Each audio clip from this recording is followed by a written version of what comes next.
The best player at my position as of right now Number one at safety, ooh. is, I would say, Jamal Adams. The impact that Jamal Adams is making, I'll probably have to go Jamal Adams, number one. That's a guy who loves football, and that's a guy who on game day, you don't want to be in his way. He's gonna make sure when you leave the game, you know, man, Adams, man, he was out there today, wasn't he? Jamal Adams wasn't just good, he was terrifying, a human torpedo. An all-pro in just his second season. He even broke an NFL record. Adams was the type of player who was supposed to change a franchise. Now at the age of 29, he's currently a free agent. So how did this former top 6 pick disappear? To figure out what happened, we have to start at Hebron High School. At Hebron High, Adams was a two-way playmaker, playing running back, receiver, and defensive back. During his senior season, he had over 600 total yards and 14 touchdowns.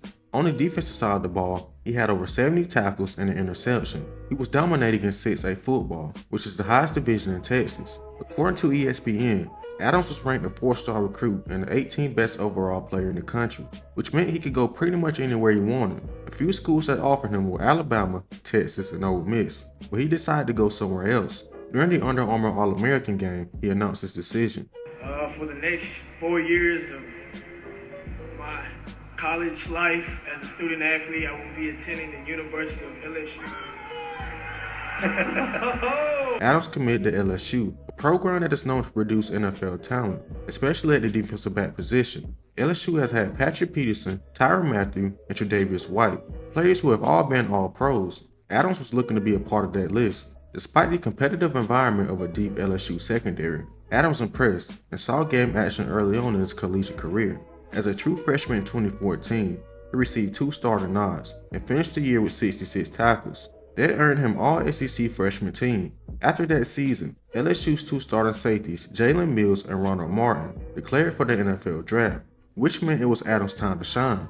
After becoming a full-time starter as a sophomore, he quickly showed why he was a top recruit. He finished that season with over 40 tackles and 4 interceptions, and was selected for second-team All-SEC honors. He followed that up by being a first-team All-American his junior season. He was the leader of LSU defense that ranked among the best in the nation.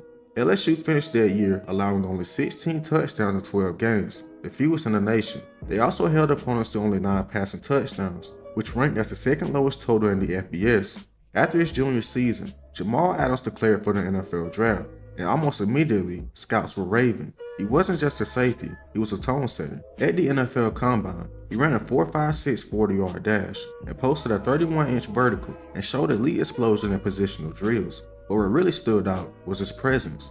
Analysts praised his football IQ and physicality and leadership. Some projected him to be a top 5 pick, with many calling him the safest prospect in the draft. NFL.com's analyst Lance Zierlein wrote that he was a natural-born leader. ESPN ranked him as the number 1 safety in the draft, above names like Malik Hooker and Budda Baker. Teams weren't just looking for a defensive back, they were looking for a franchise cornerstone, and Jamal Adams was just that. The Jets had one of the worst defenses in the league and desperately needed a player who could change that, so the Jets pulled the trigger. With the 6th pick in the 2017 NFL Draft, the New York Jets select Jamal Adams, defensive back, LSU. The Jets selected Jamal Adams 6th overall in the 2017 NFL Draft, and right away, he made an impact. In his rookie season, Adams was everywhere. He finished that season with 83 tackles, 6 pass deflections, and 2 sacks, and earned a spot on the all-rookie team. But that was just the beginning. In 2018, he was only in his second year, but he was already playing like a vet. That season, he finished with 115 total tackles, 3.5 sacks, and 13 pass deflections, and also 1 interception. He was flying all over the field, blitzing off the edge, covering tight ends, and chasing down screens. He was vocal and relentless. The Jets named him Team MVP, and he earned his first Pro Bowl selection. At just 23 years old, Jamal Adams was becoming a true franchise cornerstone. But while Adams was rising, the team around him was crumbling.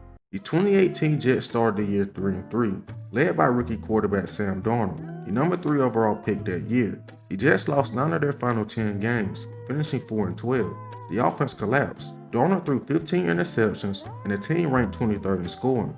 Head coach Todd Bowles was fired at the end of the season. It was yet another reset for a franchise that hasn't been to the playoffs in almost a decade, but Jamal Adams was still doing his thing, even while the locker room unraveled. He started calling out teammates for a lack of effort. In one infamous game against the Dolphins, after a brutal 13-6 loss, Adams said this. I'm just being honest, man. I'm sick of losing. It's point blank, period. I'm sick of losing. It pisses me off every time. I mean, it is what it is, man. This is just not. I'm not a loser.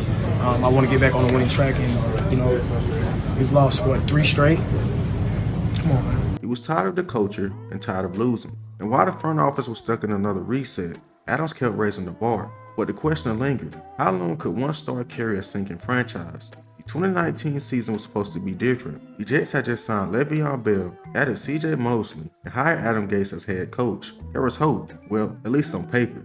But that hope disappeared fast. The Jets started the season 1-7. Quarterback Sam Darnold missed multiple games with mono, and when he came back, he was famously mic'd up on Monday Night Football. Seen ghosts. Their offense was a disaster. They ranked last in total yards and 31st in scoring. Even with a high-priced back like Le'Veon Bell, they couldn't get anything going. He averaged just 3.2 yards per carry, which was the lowest of his career. Meanwhile, Jamal Adams was still balling. He finished that year with 75 tackles, 6.5 sacks, 2 forced fumbles, and a 61-yard fumble return for a touchdown against the Giants. He wasn't just playing safety, he was blitzing like a linebacker, tackling like a defensive end, and leading like a veteran captain. He was the heartbeat of the defense. But even as he played at an all-pro level, the team still finished 7-9 and missed the playoffs for the 9th straight year. But worse, Adams felt like the front office was wasting his prime. Behind the scenes, things escalated. Jets GM Joe Douglas refused to offer Adams a long-term extension. Then came the final straw. At the trade deadline, Adams' name surfaced in multiple trade talks. Despite being told he was untouchable, the Jets reportedly took calls from teams, and Adams went public with his frustration. I woke up Monday morning, and I kind of found out through a couple of reliable people that I have a lot of trust in that I was being, shopped around. I didn't take that lightly. I really didn't. But when I heard that I got the call, that my agent called me and he told me what was going on, it definitely hurt me. The trust was broken, and the relationship between Jamal Adams and the New York Jets was officially fractured. But off the field, things were falling apart. Behind closed doors, Adams was growing frustrated. He wanted to win, and most importantly, he wanted a long-term extension. But the Jets weren't ready to pay him, and worse, rumors started to leak. Coach Adam Gase reportedly never connected with Adams. That only added fuel to the fire. Eventually, Adams had enough, and he publicly criticized the organization. I don't feel like he's the right leader for this organization to reach the promised land. As a leader, what really bothers me is that he doesn't have a relationship with everybody in the building. At the end of the day, he doesn't address the team. If there's a problem in the locker room, he lets another coach address the team. If we're playing and we're losing, he doesn't address the entire team as a group at halftime. He'll walk out of the locker room and let another coach handle it. He said he couldn't trust the front office and questioned Gates' leadership. The team captain, the All-Pro, was now demanding a trade. Just 3 years after being drafted, Jamal Adams wanted out of New York. And on July 25, 2020, the New York Jets traded Jamal Adams to the Seattle Seahawks, and the deal was massive. Seattle sent 2 first-round picks, a third-rounder, and safety Bradley McDougald to the Jets, all for one player. The Seahawks believed he could be the final piece to bring them back to the Super Bowl. And in year 1, it looked like they were right. Adams made an immediate impact in Seattle. He recorded 9.5 sacks in just 12 games, the most by a defensive back in NFL history. He brought swagger, energy, and pressure. The Seahawks finished 12-4, won the NFC West, and Adams was selected to his 3rd straight Pro Bowl. But the cracks were already starting to show. Despite the sacks, Adams struggled in coverage. QBs had a 118 passer rating when they targeted him, but Seattle still believed in him. In 2021, they gave Jamal Adams a 4-year, $70 million extension, making him the highest paid safety in NFL history, and the expectations were even higher. But he never lived up to that deal. In 2021, Adams went without a single sack, then came with injuries, a torn labrum and a torn quad. He played just 10 games across 2 seasons, from 2022 to 2023. And when he did play, he wasn't the same player. The speed, the aggression, and the explosion was gone. By the end of 2023, Adams had become a cap casualty, and on March 5, 2024, the Seahawks released him. But he was determined to prove he still had what it takes to be an elite player, so he signed a 1-year deal with the Tennessee Titans, reuniting with defensive coordinator Denard Wilson, his former coach with the Jets. But the comeback never materialized. Adams missed the season opener due to a hip injury and played just 20 snaps over 3 games. and eventually he requested a release. A couple months later, Adams found another opportunity. The Detroit Lions were sitting at 11-1 and dealing with defensive injuries, so they signed him to their practice squad. He was elevated to the active roster for 2 games, recording 3 tackles over 20 defensive snaps. However, with the return of other defensive backs, he was released from the practice squad on January 1st, 2025. Now only 29 years old, Jamal Adams, a former All-Pro, a record breaker, a franchise cornerstone, is a free agent. He was supposed to be the one to change everything. A top 6 pick, when injuries piled up, frustrations boiled over, and the same intensity that made him elite became the same fire that burned bridges. From New York to Seattle, from Tennessee to Detroit, one of the league's most feared defenders can't find a home.